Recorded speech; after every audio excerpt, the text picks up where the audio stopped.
should take pride that we've enabled Ukraine's success thanks to the steady supply of weapons and ammunition.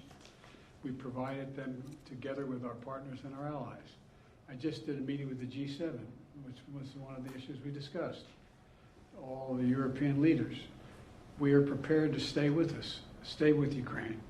Our European friends are as well. Who in the United States is prepared to walk away from that? I tell you, I'm not prepared to walk away. And I don't think the American people are either. If Putin takes Ukraine, he won't stop there. It's important to see the long run here. He's going to keep going.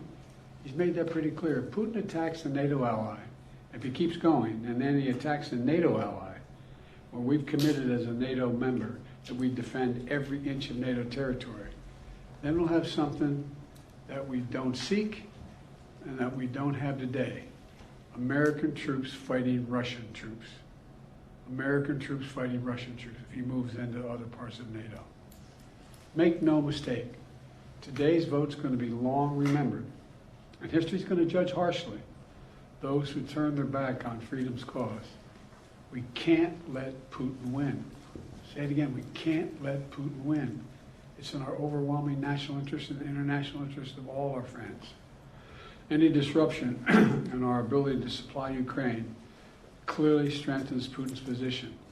We've run out of money to be able to do that in terms of authorization.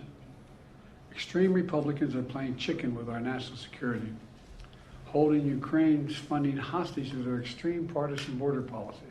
Let me be clear. We need real solutions. I support real solutions at the border.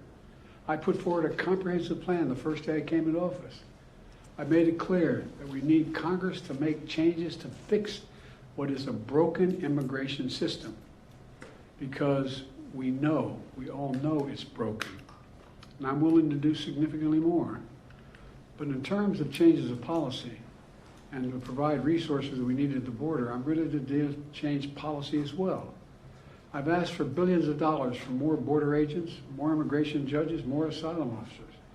Republicans have to decide if they want a political issue, if they want a solution to the border. Do they really want a solution? It cannot be sustained as it is now. We need a real solution. And my team has been engaged in negotiations with Senate Democrats and Republicans on border security. Democrats have put forward a bipartisan compromise on the table. Leader Schumer and Senate Democrats also have offered to let Republicans propose amendments to that border proposal. But Republicans have rejected it. Said, no, we don't want you to even introduce your proposal, because then we're not going to, and even though the Democrats say you can amend it any way you want. No, we don't want to do that. This has to be a negotiation. Republicans think they get everything they want without any bipartisan compromise. That's not the answer. That's not the answer. And now they're willing to literally kneecap Ukraine on the battlefield and damage our national security in the process. Look, I know we have our divisions at home. Let's get past them. This is critical. Petty, partisan, angry politics can't get in the way of our responsibility as a leading nation in the world. And literally, the entire world is watching. The entire world is watching. What will the United States do? And think if we don't support Ukraine, what's the rest of the world going to do? What's Japan going to do, which is supporting Ukraine now? What's going to happen in terms of the G7? What's going to happen in terms of our NATO allies? What are they going to do?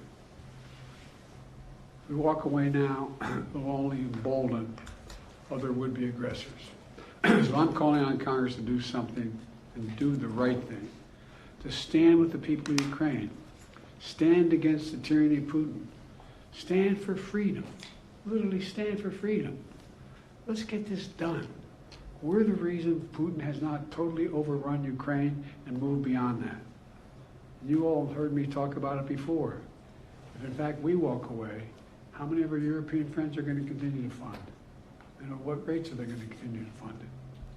This is too serious. Like I said, I am willing to make significant compromises on the border. We need to fix the broken border system. It is broken. And thus far, I've gotten no response. So I just, we're going to be a vote a little bit later today. we'll know where we go from there. But I wanted to make this comment before the vote, and I'm sure I'll be talking with you after the vote.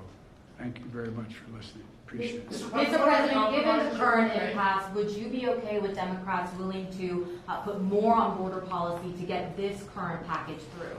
Yes.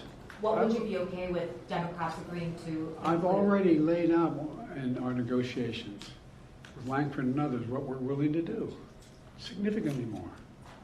Particularly by starting off equipping the border capacity that we need on the border, from judges to more border security, in addition to making some substantive changes. But they're unwilling to do it. I really thought, I felt good for a while. I thought we were making some real progress.